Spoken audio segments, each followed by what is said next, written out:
What is one memory that never fails to make you smile every time you think about it? The last afternoon I spent with my grandma. She was such a firecracker, always joking around and giving people the bird. We had a great time, just the two of us. She passed away in September 2019, about 2 months after her husband. I miss them both, but thinking about that last afternoon with her always makes me smile. That sounds so nice. My grandma passed away Tuesday, and I was unable to go tell her bye or anything because of the virus. It made the funeral very frustrating not being able to hug anyone. Edit. Thank you all for your support. I genuinely appreciate it. My mom would sing and dance in the kitchen every Sunday morning when I was growing up. Times were always tough and money was always tight, but my mom always made sure we were happy and healthy. One particular day, when I was 8, I was woken up by the sound of Gloria Gaynor's I Will Survive blasting through the house and my mom singing off key. As I walked to the kitchen, the smell of chorizo and eggs filled the air, and there I saw her. My mom, who only a few days earlier looked so miserable with her life, was dancing her heart out with a spatula in hand. When she passed away 7 years later, I cried every time I thought of her, except for this memory. This is the only memory that got me through her death. It not only makes me smile every time I think of it, but it's my favorite memory of all time, because I'm so lucky to remember her for who she was. Edit. I was given the Gold Award. Thank you so much, kind stranger. It's my first. And wow, this is getting a lot of upvotes too. Thank you all. The first time my daughter spoke her intelligible word, she woke up in the morning and looking at me said Papa. The funny part is that my wife had, according to her, the perfect plan. She would say, repeatedly, to the baby, the word Papa. Then, supposedly, when the baby would need anything she would call me, and not my wife. It worked until certain point. Now she's jealous that the first word was Papa. But, when the baby wants something she calls for her mommy, most of the times. I did arts and crafts, story time, etc. as a volunteer at the children's hospital.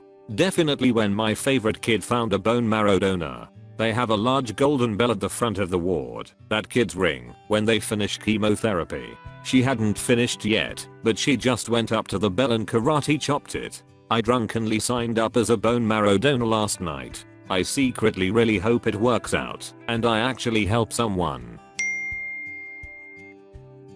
I got to spend an entire week staying with my grandmother once when I was a child. That week was the best since I love my grandmother. We would scrapbook, sew, bake cookies, and do puzzles together. I was so happy to be able to spend time with her like that. She was my favorite person in the world. I loved my grandmother so much that when I was a little kid, what I wanted to be when I grew up was a grandmother. She's no longer alive, so I'm relearning how to sew during the quarantine, and I'm going to make a quilt with some of her old quilt blocks. My favorite childhood memory is, and always will be, sitting at the kitchen table having a coffee with my mom. We would just sit and talk for hours about everything over a pot of coffee.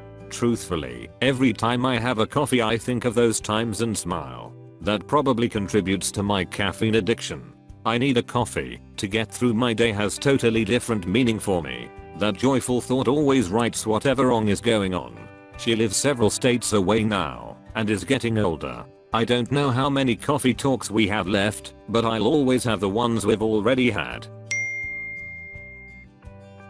Not to shit on everyone's beautiful stories on this thread, but there's something really hilarious about this slapstick moment. It's like my firstborn's first steps, my wedding, my dog's puppies, and then hairy broccoli face. Mine would be the time I saw a dog shot itself awake. Not all perfect memories are beautiful, some are perfectly hilarious.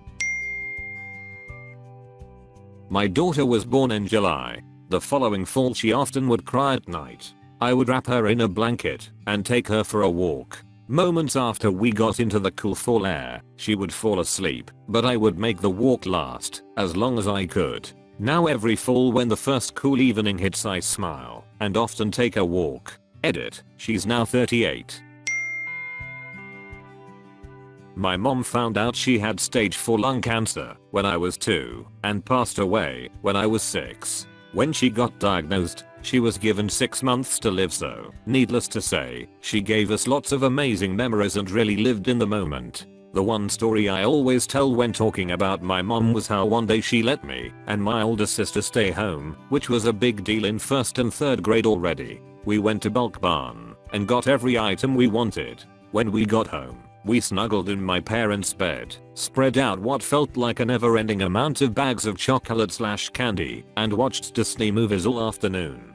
When my dad came home from work, he just jumped right in and joined us. It was right before she went into hospice and the last good day I remember her having before she passed, so the memory holds a special place in my heart.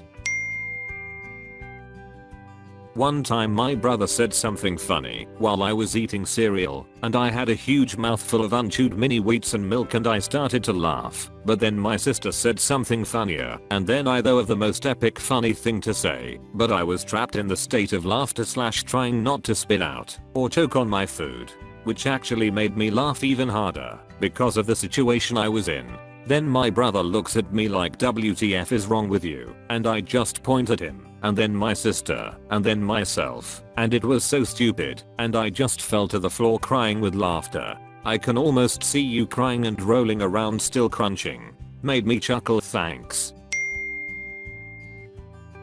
I've told this story on here before, but I used to work for a landscaping company cutting grass in industrial parks. One day I was cutting a huge piece of lawn after a light rain and stirred up a bunch of bugs. Some swallows must have noticed and went on a sort of feeding frenzy all around me for like 1/2 hour.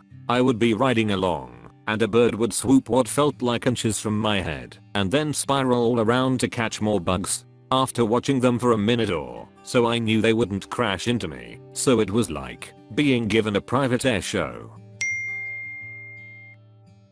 My brother and I went to the dollar store one day and went through every aisle and put anything in the cart that we thought was cool. We kinda messed around and ended up putting away 80% of it.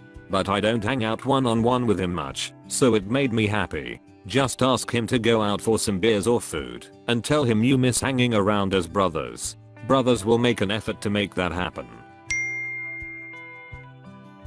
This is cute. Reminds me, of my oldest brother, 11.5 years older than me. He basically raised us while our mom worked all the time, and as siblings we only showed that we cared about one another by beating the crap out of each other, but never letting anyone else put their hands on our brother/sisters. Anyways, I was 18 and our sister was getting married.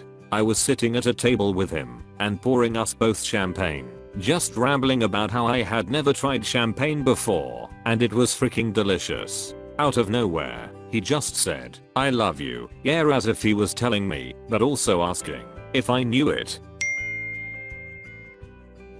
My husband and I have a habit of touching feet when we sleep, a nice cute comfort thing, because cuddling in your sleep is just impractical and sweaty. Once we were napping in the study on the inflatable mattress. We were head to toe because I was trying to use my phone while charging it. We fell asleep and I woke up and instinctively reached my toes to his toes. I heard a muffled hey because I forgot we were head to toe and shoved my feet around his head instead. It's been 10 years and I still laugh thinking about it.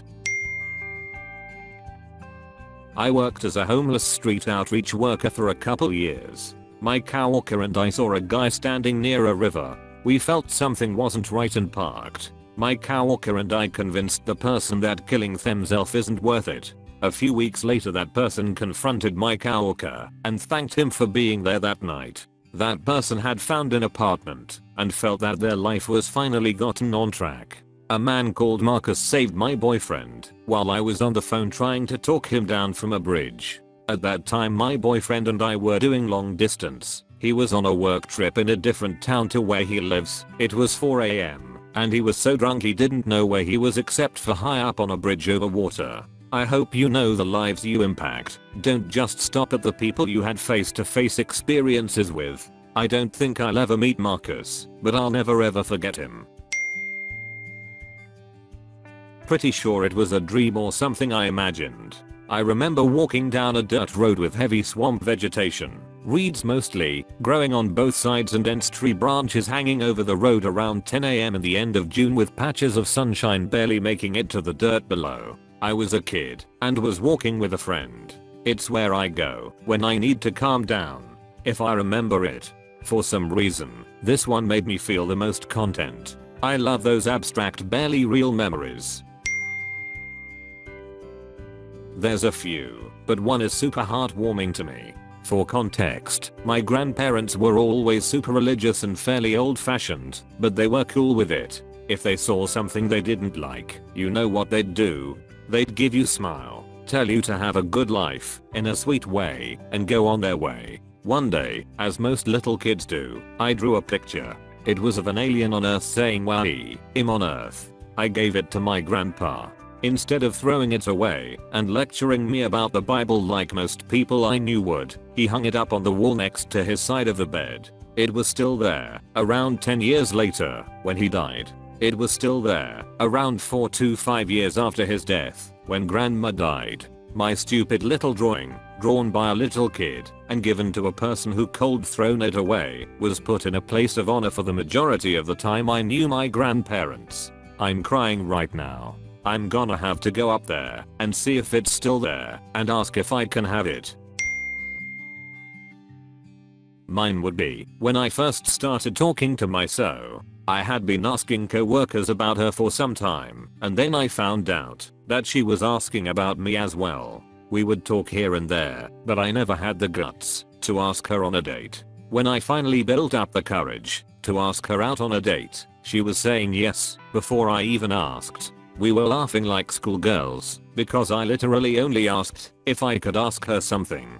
It makes me smile because I always had low self-esteem and underestimated how much I was worth in a sense of what I could bring to the table in a relationship. Having her love and support just makes me so incredibly happy now, and that memory just stands out during the good and the hard times. This is so sweet. I've gotten a cavity. Thank you for watching. If you enjoyed the video, hit like. If you would like to see more, feel free to subscribe.